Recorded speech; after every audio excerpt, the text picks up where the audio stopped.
하나님의 말씀은 에베소서 4장입니다. 17절에서 24절까지 읽겠습니다. 에베소서 4장 17절에서 24절 함께 읽겠습니다. 시작. 그러므로 내가 이것을 말하며 주 안에서 증언하노니 이제부터 너희는 이방인이 그 마음에 허망한 것으로 행함 같이 행하지 말라.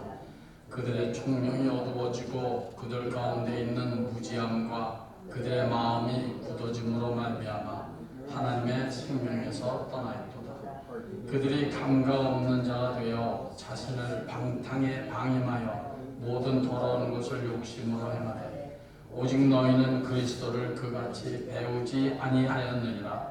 진리가 예수 안에 있는 것 같이 너희가 참으로 그에게서 듣고 또한 그 안에서 가르침을 받았을진데 너희는 유혹의 욕심을 따라 썩어져가는 구습을 따르는 옛사람을 벗어버리고 오직 너희의 심령이 새롭게 되어 하나님을 따라 의와 진리의 거룩함으로 지으심을 받은 새 사람을 입으라. 아멘. 전능하사 천지를 만드신 하나님 아버지를 내가 믿사오며 그 외아들 우리 주 예수 그리스도를 믿사오니 이는 성령으로 잉태하사 동정녀 마리아에게 나시고 본디오 빌라도에게 고난을 받으사 십자가에 못 박혀 죽으시고 장사한 지 사흘 만에 죽은 자 가운데서 다시 살아나시며 하늘에 오르사 전능하신 하나님 우편에 앉아 계시다. 저리로서 산 자와 죽은 자를 심판하러 오시리라. 성령을 믿사오며 거룩한 교회와 성도가 서로 교통하는 것과 죄를 사하여 주시는 것과 몸이 다시 사는 것과 영원히 사는 것을 믿사옵나이다. 아멘. 하나님이 없는 이방 사람들의 특성이래야 되겠죠. 특징을 사도 바울이 지금 오늘 읽은 본문에서 쭉 열거해 놓았습니다. 총명이 어두워지고 무지하고 마음이 굳어지고 또 그들이 감각 없는 자고 이거 다 사실은 다 같은 말이죠. 같은 말입니다. 같은 말인데 그런 가운데서 그것을 아주 한마디로 오늘 읽은 이 본문 속에서 단어 하나로 정리를 하자면 저는 18절 말씀 마지막 부분에 있는 이 말씀이라고 생각합니다. 마음이 굳어짐으로 말미암아 하나님의 생명에서 떠나 있다. 하나님의 생명에서 떠나 있다. 이것이 결국은 다 하나님의 생명이 없기 때문에 총명이 어두워지고 무지하고 감각이 없고 방탕에 방임하여 더러운 것을 욕심으로 행하고 이거 결국은 이게 하나님의 생명이 없어서 그런 것입니다. 하나님의 생명이 없다. 그래서 여러분들이 신구약 성경을 읽으실 때 이 생명이라는 단어에 주목하시면 하나님께서 성경을 통해서 우리들에게 무슨 말을 하시고 싶으신 거에 좀 더 한 걸음 가까이 갈 수가 있습니다. 생명. 여러분 그거 아시죠?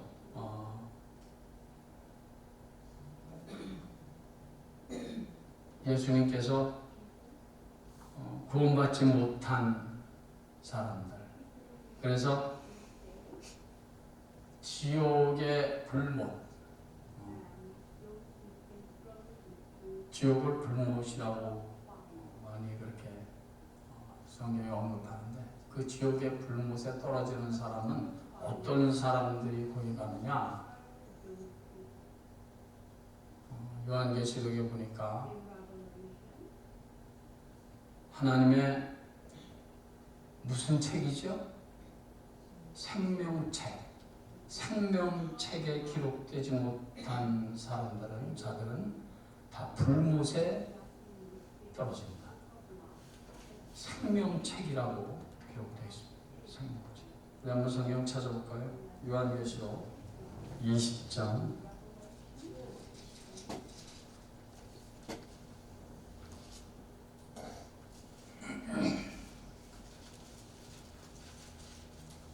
20장 15절 마지막 절입니다. 20장 15절 다 같이 시작. 누구든지 생명책에 기록되지 못한 자는 불못에 던져지더라.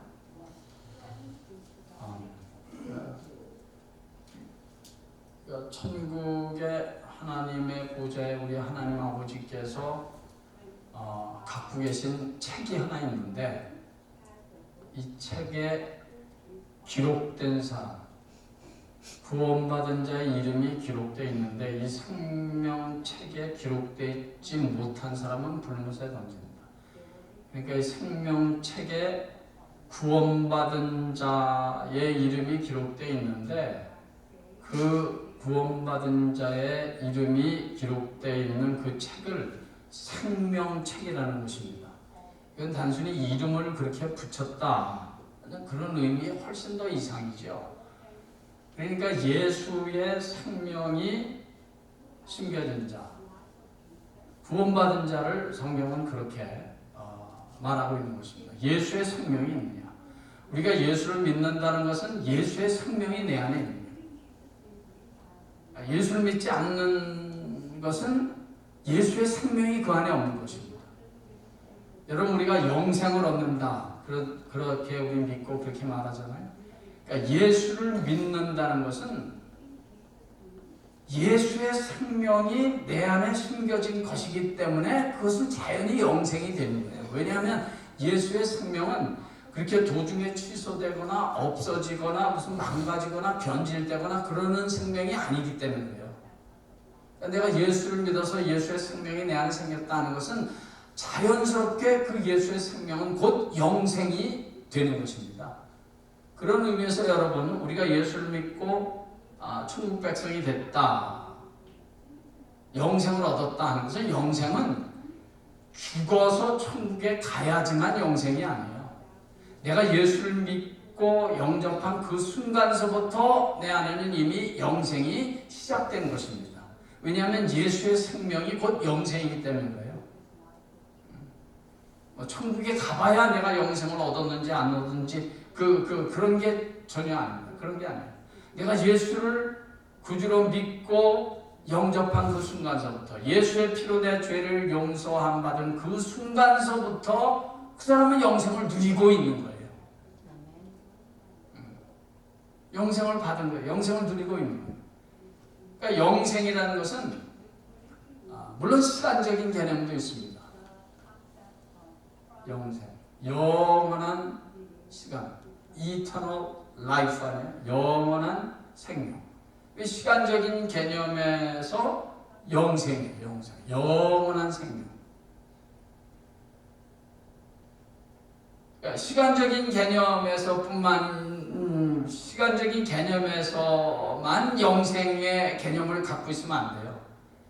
영생, 이 영원한 생명은 그 퀄리티에 있어서, 그 질에 있어서, 그 질이 어떤 질이냐면 죽지 않고 변하지 않고 취소되지 않고 방하지 않고 병들지 않고 말 그대로 영생을, 생명을 누리는 퀄리티예요. 그러니까 내가 예수를 믿고 영접한 그 순간서부터 우리는 영생을 누리는 것입니다. 지금 영생을 누리고 있는 거예요. 그리고 육신이 죽었을 때 우리는 천국에서 계속 이제까지 살아온 영생의 생명을 천국에서 누리는 거죠. 그러니까 천국에 다른 것이 있다면 천국에서는 이 썩을 육신이 더 이상 아니라는 거예요. 변하고 병들고 아프고, 우리 육신의 목숨의 생명이라는 건 그렇지 않습니까? 맨날 툭 하면 아프잖아요. 우리. 감기 걸리고 코로나 걸리고 바이러스 들어가면 또 아프고 이 육신의 생명은 항상 그렇습니다. 그래서 성경에서 말하는 영생, 이 영생은, 이 생명은 그런 이 땅 위에 우리가 가지고 있는 그렇게 썩고 변하고 아프고 그런 생명이 아니에요. 왜? 예수의 생명이기 때문에 그래요. 부활의 생명이기 때문에 그래요. 그래서 제가 좋아하는 요한일서 5장 12절, 아들이 있는 자에게는 생명이 있고 아들이 없는 자에게는 생명이 없느니라. 아들이 누구죠? 예수 그리스도. 예수 그리스도의 생명, 예수 그리스도가 있는 자는 생명이 있다는 거예요. 이 목숨의, 이 육신의 목숨 같은 생명이 아니라 죽지 않고 변질되지 않고 취소되지 않고 망하지 않고 도중에 무슨 생명이 죽거나 이런 일이 없는 예수 그리스도가 있는 자는 생명이 있고 예수 그리스도가 없는 자는 생명이 없느니라. 그렇죠. 영상이 나왔는데 우리 한번 다 같이 읽어볼까요? 시작. 아들이 있는 자에게는 생명이 있고 아들이 없는 자에게는 생명이 없느니라. 우리는 저 생명을 누리는 사람들, 예수의 생명. 그러니까 우리는 저 생명, 예수의 생명, 부활의 생명을 우리는 지금 이 땅에서 사는 동안 이 땅에서부터 우리는 누리는 거예요, 이 생명을. 절대로 잊지 마세요. 영생을 죽어서 천국 가서부터 영생이 시작된다고 생각하시면 큰 오산입니다. 그렇지 않아요. 영생은 그렇게 시간의 개념에서 생각하면 안 돼요. 예수의 생명은 그 퀄리티의 그 질이 문제의 질이. 어떤 질이냐? 병들거나 죽거나 없어지거나 취소되거나 아프거나 그런 생명이 아니라는 거예요. 우리 안에 있는 이 예수의 생명. 그러다가 주님께서 우리를 이 땅에서 부르시는 날 우리는 육신의 생명 같은 그런 부족하고 연약하고 아프고 이런 생명을 벗어나서 우리는 말 그대로 완전한 영생을, 생명을 누리게 되는 것입니다. 그것이 생명입니다. 그러니까 이방인들은 그들이 천명이 어두워지고 이 모든 말들은 하나님의 생명, 예수의 생명이 없기 때문에 그런 현상들이 나타나는 것입니다.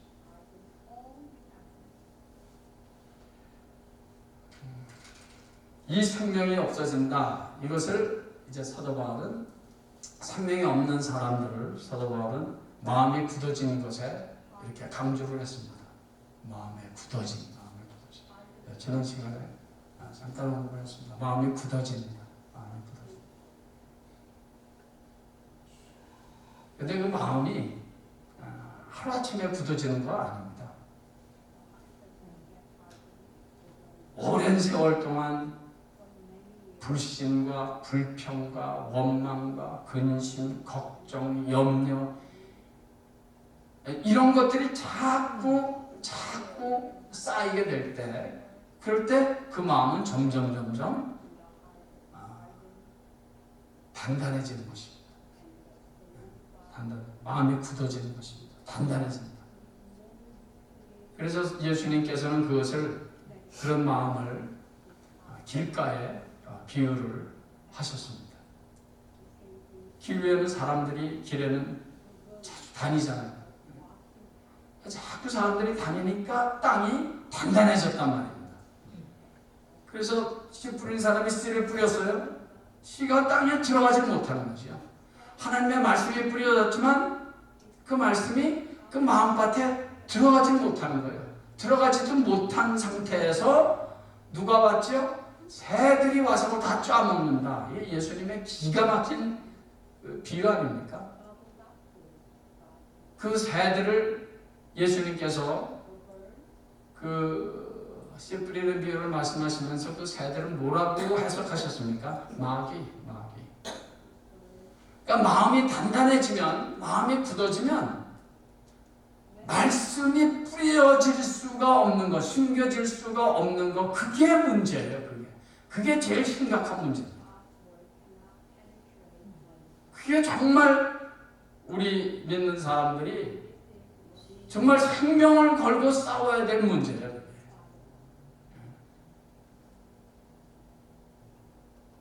마음이 굳어지니까, 말씀이 들어가지 못하니까 믿음이 자라지 못하는 거죠. 그냥 교회 생활은 맨날 종교 생활만 되는 거예요.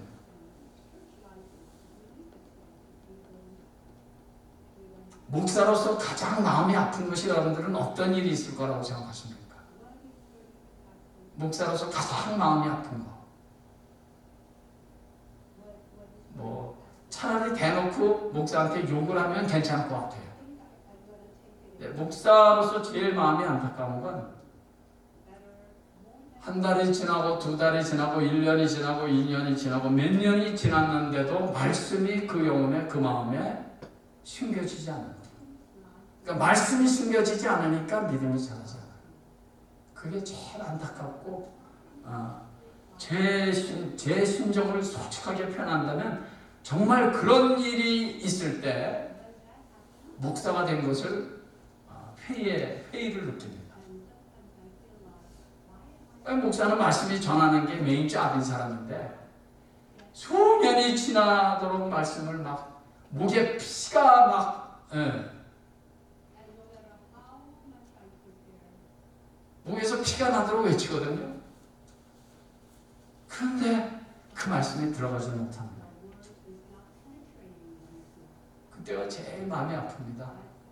죽고 싶을 만큼 마음이 아프고 목사가 된 것을 후회할 만큼 마음이 아픕니다.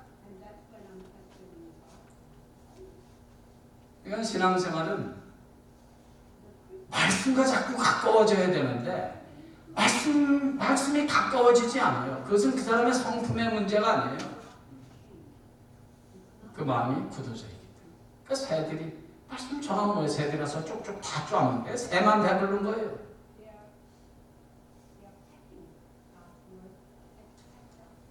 그것이 마음이 굳어진 것이다.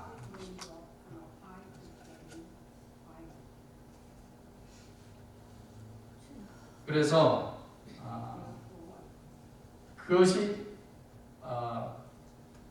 하나님의 택한 백성 이스라엘 백성들의 가장 심각한 문제였죠. 그렇지?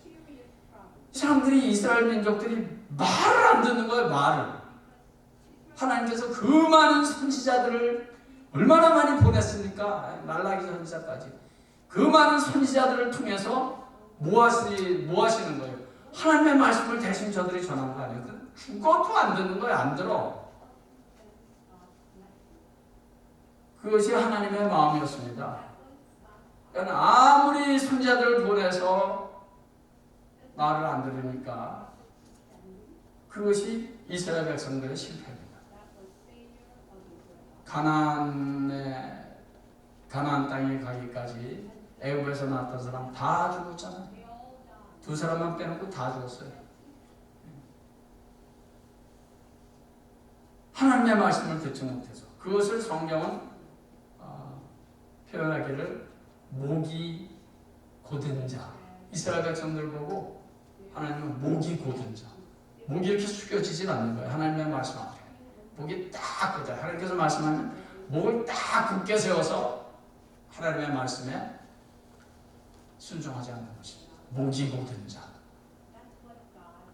그러니까 하나님께서 목을 쳐버렸죠. 부러뜨려 버렸는 거죠. 그러니까 비유하자면 그렇습니다. 그래서 이스라엘 백성들은 광야에서 다 망한 거예요. 그래서 하나님께서 많은 그 선지자들을 통해서 이렇게 간곡히 외쳤습니다. 우리 한번 성경을 한번 찾아볼까요? 먼저 호세아서 찾아보겠습니다. 호세아서 10장. 제가 가진 성경 1265페이지.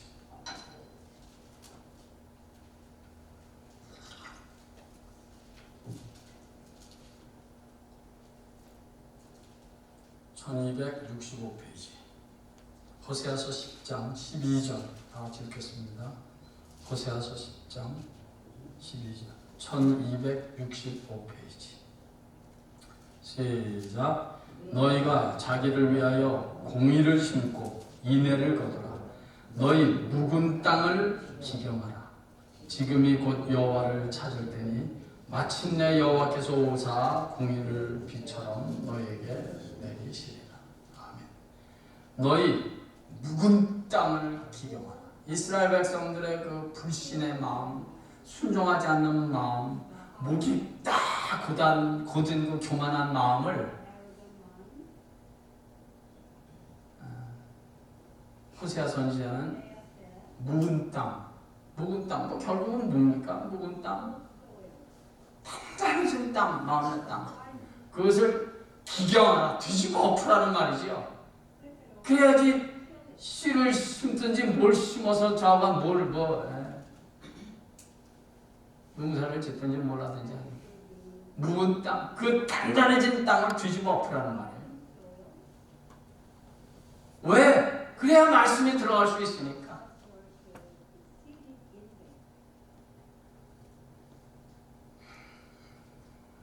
우리의 신앙생활은 그래서 어쩌면 나의 묵은 땅 같은 부분이 분명히 우리의 영혼의 어느 한 부분에는 있을 거예요. 다는 아니더라도 저에게도 물론 있고, 그 묵은 땅을 뒤집어 엎는 나와의 싸움이 필요할 것입니다. 그런 은혜가, 그래서 하나님의 말씀의 씨앗이 뿌려지면 겸손하게 잘 받고, 그래서 30배, 60배, 100배 열매를 맺는 그런 신앙생활이 앞으로 남은 삶 속에 있기를 예수의 이름으로 간절히 축원합니다. 아버지요, 우리들 안에 혹 있을 수 있는 묵은 땅이 기경 뒤집어 엎어지게 해 주시옵소서. 그래서 옥토밭이 되어서 주님이 오라 하시는 그날까지 많은 열매, 아름다운 열매, 주님을 기쁘시게 하는 열매를 많이 맺을 수 있는 저희들이 되게 해 주시옵소서. 예수님의 귀하신 이름으로 기도하옵나이다.